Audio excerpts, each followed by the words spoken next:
Let's talk some chess. This is the second video in this series. It's game 4 of the match between Hikaru Nakamura and Pragg, the up-and-coming Indian Super GM. Pragg won the first game, which I talked about in the first video. I set the stakes of sort of what's happening. This is in the Chess World Cup. The most important thing you have to know going into this game is that because Pragg won the first game, Hikaru needs to win this game to even stay alive and sort of extend to the next round or the next sort of overtime.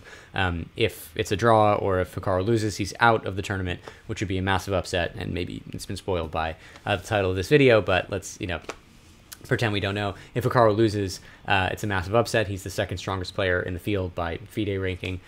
So very intense game, very high stakes, and Pragg opens this up with e4. We have d6 from Hikaru, d4 controlling the center, and now g6 preparing to flank out of this dark squared bishop. Knight to f3, bishop to g7, attacking the d4 pawn, which is protected twice, but can't hurt to attack it. And now bishop to c4 by Pragg, eyeing this f7 pawn.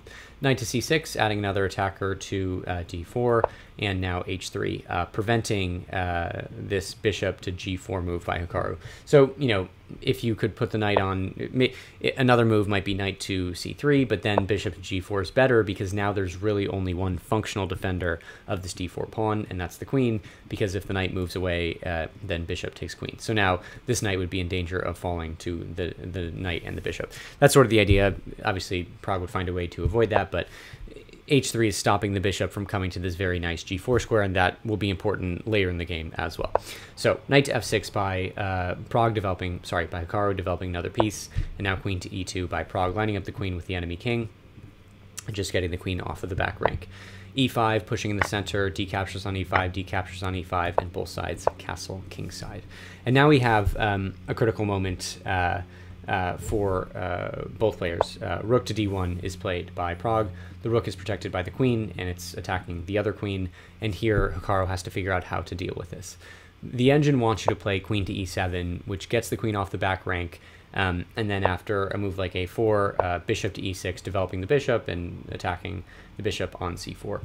And these are much better squares for the queen and the bishop than what actually happened. So what actually happened was Hikaru blocked with the bishop on d7, we have knight to c3, and now queen to c8, getting the queen out of the way, breaking the pin of the rook on the light squared bishop.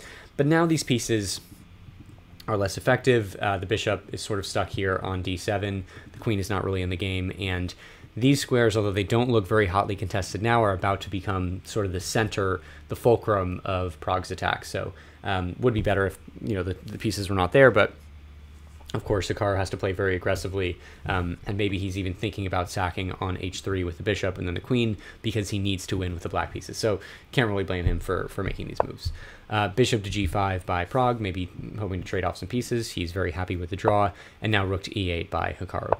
We have knight to d5, advancing the knight and now adding a second attacker to the knight on f6. So knight to h5 by Hikaru.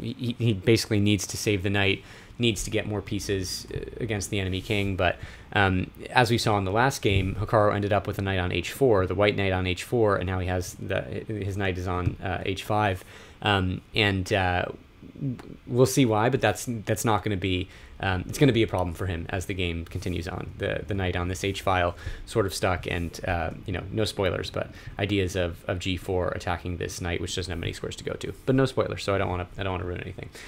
Here the engine prefers for you to take on d5, knight takes, bishop takes, and then d4 attacking the queen.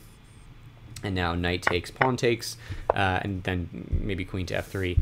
But again, Hikaru needs to keep pieces on the board. He needs to keep his fighting chances because he has to win. So understandable that he would play knight to h5, sorry. And now queen to d2, and sort of getting the first hint that Pragg is after this d7 square. Now the queen and the rook are lined up. If the knight moves away, then the bishop will be under attack twice by those pieces. So starting to align his forces on the d file, and now bishop to e6, getting out of the way, getting out of harm's way for now.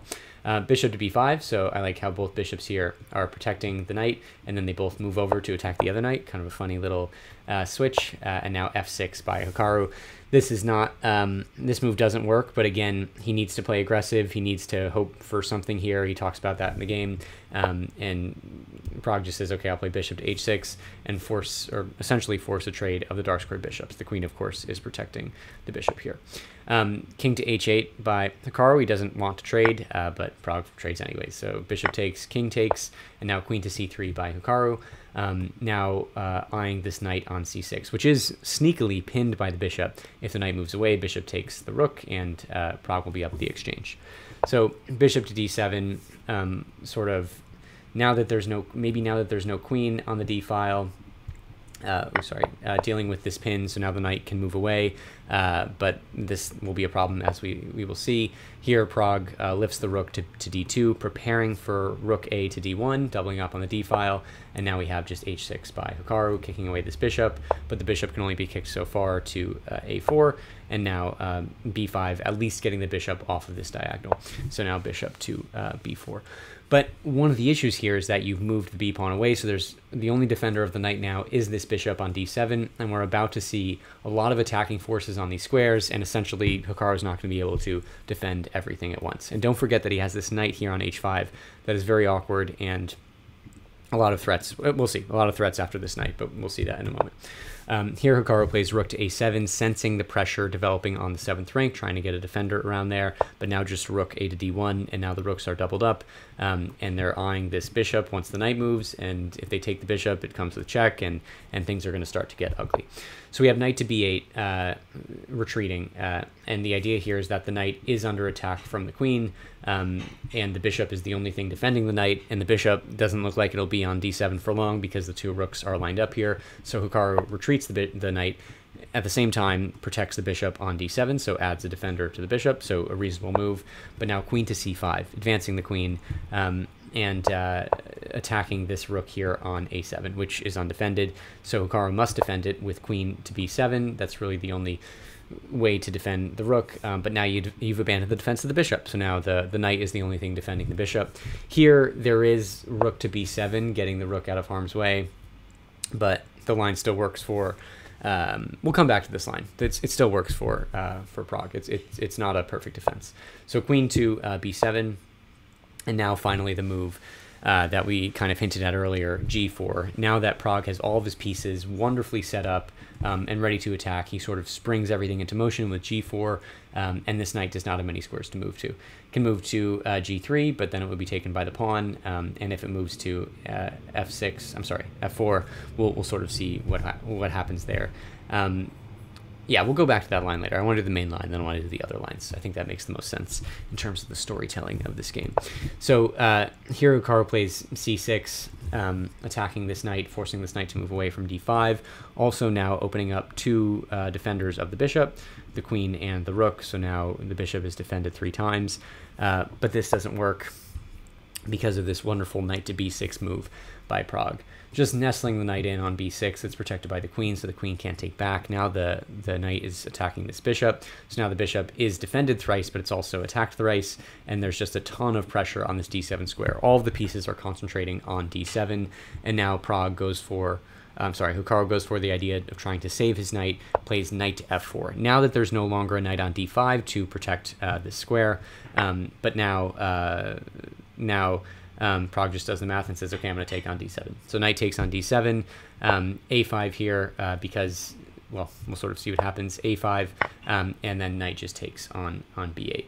You can't, it looks like you can take back with a knight on d7, but this doesn't work because, as I'm sure you saw, rook takes on d7, forking the king and the queen, and now you're just going to lose the queen. Queen takes, rook takes, and now Prague has a queen and, Prague has a queen and a bishop for 2 rooks, and the queen and the bishop are much better, so that would be game. So you can't take back with the knight here, so you just have to ignore it, play a5, let the knight capture the knight, and now rook captures on b8. But now Hikaru is just down a piece, and this is going to be difficult for him to defend. And still Prague is threatening this rook to d7, forking the king and the queen. Let's go back and look at a couple of other lines, because I promised we would.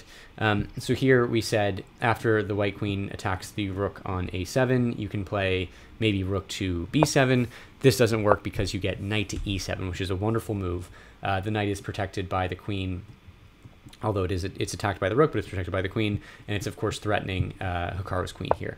So after the queen moves to d8, then knight to c6, so just the dancing knight attacking everything. The knight's now forking the knight and the queen, and you can't take with the bishop because then rook takes queen, because the bishop will be pinned to the queen. So queen to c8 getting out of the way, but now knight takes knight. And I think, did I do the line of, no, I didn't do that line. Let's look at this really quickly. Yeah, okay, that makes a lot of sense.